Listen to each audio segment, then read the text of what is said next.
And some Monroe folks getting a big surprise this morning as several roads flooded, leaving homes without water pressure and Monroe water crews working overtime. NBC 10's Candace Myers was the first reporter on the scene, and she joins us now with more. Candace?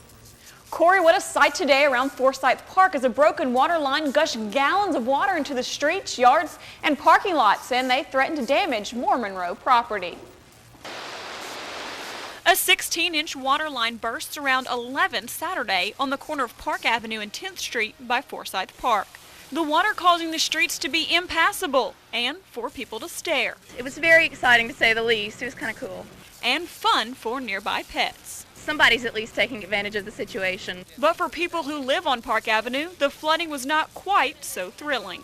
I'm kind of amazed that there's a river flowing through my neighborhood.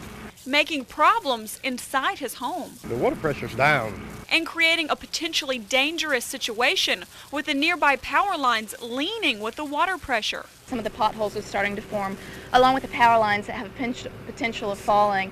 It's already leaning a little bit, so I imagine that it's going to actually cause a lot of damage. In addition to this gushing water threatening to knock down the behind power line poles, it's now beginning to creep into nearby yards. Those poles over there, and I'm sure this water is eating away at whatever they're sunk into, so that's kind of scary. An hour and a half after the gusher began, water crews shut off the broken line. Supervisors on scene were investigating the situation, and they say the broken line was caused by the combination of dry climate conditions and a high volume of water running through an older tap.